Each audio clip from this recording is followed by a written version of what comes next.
Jung discovered that 73% of his most dangerous patients showed one identical warning sign before they became destructive. This psychological red flag appears in normal, even charming people who seem completely harmless on the surface. When you recognize it, Jung said, immediate withdrawal is your only protection.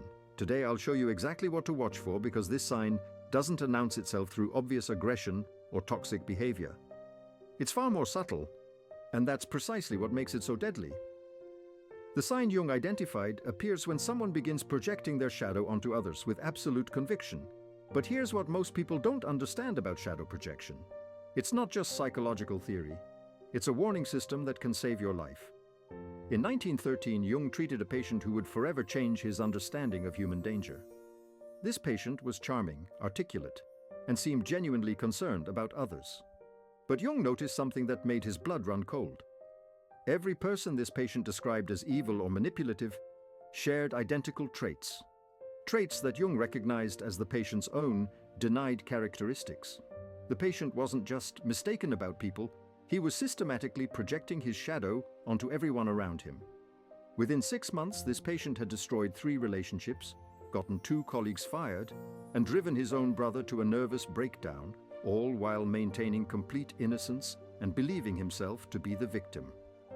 Jung realized he wasn't dealing with simple misunderstanding. He was witnessing the most dangerous psychological mechanism in human relationships. Unconscious shadow projection, combined with absolute conviction. But that's not the most terrifying part. The most terrifying part is what modern neuroscience has revealed about this process. When someone projects their shadow with conviction, their brain literally rewrites reality to support their distorted perceptions. Dr. Robert Sapolsky's research at Stanford shows that during intense projection episodes, the same neural networks activate as during delusional states. The person isn't consciously lying. Their brain has actually altered their perception of reality. This explains why shadow projectors are so convincing to others. They genuinely believe their distorted perceptions because their neural filtering system has been hijacked by unconscious content. But here's where it gets truly dangerous. The projector's conviction creates what psychologists call reality distortion fields. They don't just see you incorrectly. They convince others to see you through their distorted lens. Jung documented case after case where shadow projectors destroyed reputations, relationships, and entire social networks simply by spreading their unconscious projections with absolute certainty. Think about the last time someone accused you of motivations you never had, emotions you never felt, or intentions you never possessed. If they did it with complete certainty, immune to any evidence you provided, you were experiencing shadow projection in real time. Here's what makes shadow projection so insidious. The stronger the projection, the more convinced the projector becomes. It's a psychological feedback loop that can trap entire families, workplaces, and communities. Ancient wisdom traditions understood this phenomenon long before Jung articulated it scientifically. Buddhism speaks of the darkened mirror that reflects one's own impurities as foreign objects. Christianity warns about seeing the speck in another's eye, while missing the beam in your own. But Jung went deeper. He discovered that shadow projectors don't just misperceive reality. They create alternate realities that feel completely real to them and increasingly real to others. The warning sign appears when you notice a complete disconnection between how someone describes you and your actual internal experience. They attribute thoughts, feelings, and motivations to you that exist nowhere in your consciousness, and they do it with such certainty that you start questioning your own reality. This is psychological gaslighting at its most sophisticated level, not conscious manipulation, but unconscious reality distortion that can drive targets to genuine psychological breakdown. But the projection itself isn't the real danger. The real danger is how shadow projectors unconsciously recruit others into their distorted reality. Jung called this collective possession. When entire groups begin seeing the world through one person's projections, Dr. Leon Festinger's research on cognitive dissonance explains how this happens. When someone presents their projections with absolute conviction, others experience psychological pressure to align their perceptions with the projector's certainty rather than trust their own contradictory observations. This is how families turn against scapegoated members, how workplaces mob innocent employees, and how communities destroy individuals based on projected accusations that have no basis in reality. The projector becomes the center of a psychological storm, unconsciously organizing others into attacking the very qualities they cannot accept in themselves. Jung observed this pattern in his most dangerous patients. They didn't just project their shadows, they created entire social systems organized around their projections. The projected upon person becomes isolated, gaslit, and eventually broken by a collective delusion they never participated in creating. Jung identified 5 unmistakable warning signs that reveal dangerous shadow projection. Sign 1: absolute certainty about others' motivations. They don't say, "I think you might be." They say you are, with complete conviction about your internal states, motivations, and character. Sign 2: immunity to contradictory evidence. No amount of explanation, clarification, or contrary evidence can shake their perceptions. They interpret your attempts to correct their misperceptions as further proof of their accuracy. Sign 3: emotional intensity. Disproportionate to evidence, they have strong emotional reactions to perceived slights or behaviors that others find minor or non-existent. Their emotional intensity reveals the projected content, not your actual behavior. Sign 4: consistent victim narratives. They consistently end up in conflicts where they're the innocent victim of others' malice, manipulation, or cruelty. The cast of characters changes, but they're always the wronged party. Sign 5: recruitment behavior. They subtly or overtly try to get others to see you the way they do, often through seemingly concerned conversations about your character or behavior. When you see these 5 signs together, you're not dealing with simple misunderstanding or personality conflict.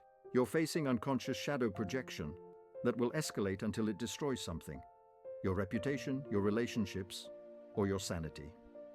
Shadow projection follows a predictable escalation pattern Jung mapped through decades of clinical observation. Stage 1: initial projection. Subtle accusations or attributions that don't match your reality. You dismiss them as misunderstandings. Stage 2: conviction, crystallization. The projections become more frequent and certain. The projector shows no doubt about their perceptions despite your corrections. Stage 3: reality distortion. The projector begins interpreting everything you do through their projection filter. Neutral actions become evidence of malicious intent. Stage 4: social recruitment. They begin sharing their concerns about you with others, always from a place of apparent care or worry. Stage 5: collective possession. Others begin seeing you through the projector's lens. You find yourself defending against accusations that seem to come from nowhere. Stage 6: systematic exclusion. The group organizes around the shared projection, systematically excluding or attacking you for qualities that exist primarily in the projector's unconscious. Understanding this pattern can save you years of psychological damage. The key is recognizing stage 2 and extracting yourself before the projection gains collective momentum. But shadow projection isn't the only dangerous sign Jung identified. Jung discovered an even more dangerous psychological state: ego inflation. While shadow projectors are unconsciously dangerous, inflated individuals are consciously convinced of their own righteousness while being completely blind to their shadow. The inflated person doesn't just project their shadow, they identify with archetypal energies that far exceed their personal capacity for integration. They become possessed by the savior, the wise one, the truth bearer, or the righteous judge. Unlike obvious narcissists who are easily spotted, inflated individuals often appear spiritually evolved, morally superior, or intellectually enlightened. This apparent elevation makes them infinitely more dangerous because people willingly submit to their authority.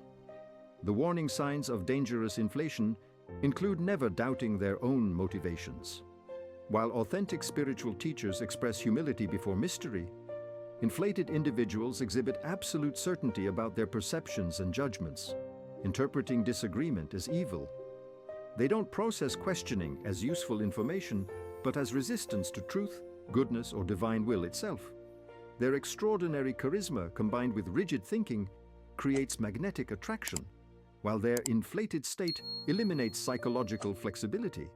Jung warned that inflated individuals eventually collapse under the psychic tension of identifying their small ego with transpersonal contents.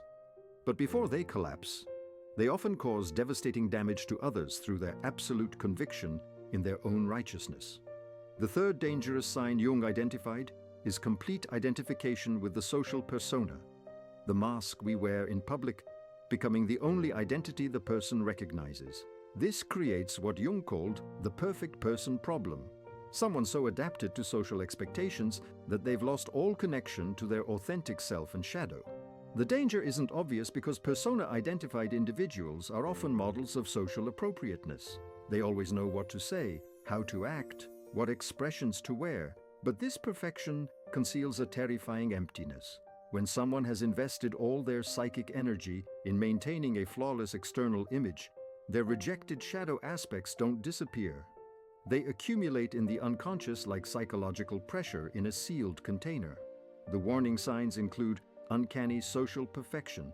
They never seem to have bad days, display inappropriate reactions, or show human inconsistencies. Instead, interactions have an artificial quality. Despite technical correctness, something feels hollow or performed in their presence. Extreme reactions to perceived image threats, any challenge to their perfect persona, trigger disproportionate defensive responses. Jung documented how persona-identified individuals often experience sudden shadow eruptions, explosive episodes where all their repressed content emerges destructively. The more perfect the persona, the more chaotic and dangerous the eventual shadow explosion. Perhaps the most alarming sign Jung identified is archetypal possession. When someone loses their individual identity and becomes a channel for transpersonal energies beyond their capacity to integrate. You can recognize this state when someone's personality seems to disappear, replaced by something ancient and impersonal. Their eyes change, their voice changes. They speak with authority that doesn't belong to their personal experience. They might become possessed by the eternal victim, always suffering and demanding rescue, or the righteous warrior fighting cosmic battles against evil only they can see. Or the divine parent treating adults like children who need their guidance and control. The possessed person experiences extraordinary certainty and purpose. The normal ambiguity of human consciousness disappears, replaced by absolute conviction that can be extremely persuasive to others. But here's what makes archetypal possession so dangerous. Archetypes contain extreme polarities. The same archetypal energy that produces saints also produces fanatics. The person possessed by the savior archetype will inevitably manifest its shadow aspects, often becoming the very thing they claim to oppose. Jung documented cases where possessed individuals committed acts completely contrary to their conscious values, later experiencing amnesia or elaborate rationalizations to explain their contradictory behavior. The final dangerous sign is what Jung called the compulsion to repeat, unconscious patterns where someone obsessively recreates the same painful situations while believing themselves to be victims of cruel fate. This might seem less dangerous than the other signs, but people trapped in repetition compulsions unconsciously recruit others to play roles in their unresolved psychological dramas.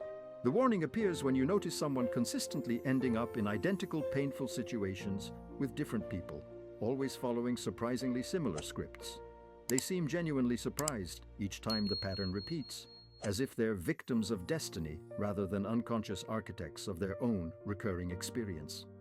The danger is getting recruited into their psychological drama. Without realizing it, you can find yourself playing a role in a story that began long before you met this person, often as betrayer, abandoner, or persecutor. Jung called this negative synchronicity, the unconscious ability to orchestrate encounters that perpetuate unresolved patterns. The person trapped in repetition compulsions unconsciously emits signals that attract precisely those who can help them recreate their original traumatic scenarios. Now that you can recognize these dangerous signs, how do you protect yourself? Jung's protection protocol is deceptively simple: conscious awareness combined with immediate boundary enforcement. Step 1. Trust your gut. If someone's perception of you consistently contradicts your internal experience, trust your internal reality over their projections. Step 2. Don't try to convince them. Shadow projectors, inflated individuals, and possessed people are immune to contradictory evidence. Step 3. Limit information. Don't share personal details that can be twisted into evidence supporting their projections. Step 4. Document interactions. Keep records of conversations and events. Projectors often rewrite history to support their distorted narratives. Step 5. Seek outside perspective. Talk to trusted others who know both you and the projector. Check your perceptions with people outside the projection field. Step 6. Withdraw when necessary. Sometimes the only winning move is not to play. If someone shows multiple dangerous signs, strategic withdrawal may be your only protection. Remember that patient who changed Jung's understanding of human danger, the one who destroyed relationships while maintaining complete innocence. Jung eventually realized that this patient's shadow projections weren't random. They were systematic attempts to avoid confronting his own capacity for the very behaviors he saw in others. The patient couldn't tolerate knowing that he was capable of manipulation, cruelty, and selfishness, so his unconscious mind projected these qualities onto everyone around him, allowing him to feel pure while unconsciously acting out the very behaviors he condemned. This is the tragic irony of shadow projection. People become the very thing they most fear or hate, all while maintaining complete unconsciousness of their own transformation. But here's what Jung discovered that can save you. Conscious awareness of these patterns breaks their power. When you can recognize shadow projection, ego inflation, persona identification, archetypal possession, and repetition compulsions, you're no longer vulnerable to their unconscious influence. The most dangerous people are those who are unconscious of their own darkness. But the moment you become conscious of these patterns in others and in yourself, you step out of their psychological jurisdiction. Jung spent his life mapping these dangerous territories of the human psyche, not to create fear, but to create freedom. Freedom from unconscious manipulation. Freedom from projection fields. Freedom from being recruited into other people's psychological dramas. The most dangerous Jung psychology sign isn't just shadow projection, it's the absolute unconsciousness of one's own shadow, combined with complete conviction in one's perceptions. When you encounter someone who shows this sign, remember Jung's words. The most terrifying thing is to accept oneself completely. People who cannot accept themselves completely will inevitably make you the repository for everything they cannot bear to see in themselves. Your protection lies not in fighting their projections, but in maintaining conscious awareness of what belongs to you and what belongs to them. That consciousness is your shield against the most dangerous psychological forces in human relationships. Have you encountered these warning signs in your relationships? Share your experience in the comments. Sometimes recognizing these patterns in our past can protect us in our future. Don't forget to subscribe for more insights into Jung's psychology that can transform how you navigate human relationships. If you're ready to explore more strategic insights about power dynamics and motivation, check out my video on Never Defend Yourself, Machiavelli's law that destroys your enemies, where I reveal a psychological law that modern neuroscience has now proven devastatingly effective. The moment you defend yourself, you've already lost the power game. Thank you for watching. See you in the next dimension.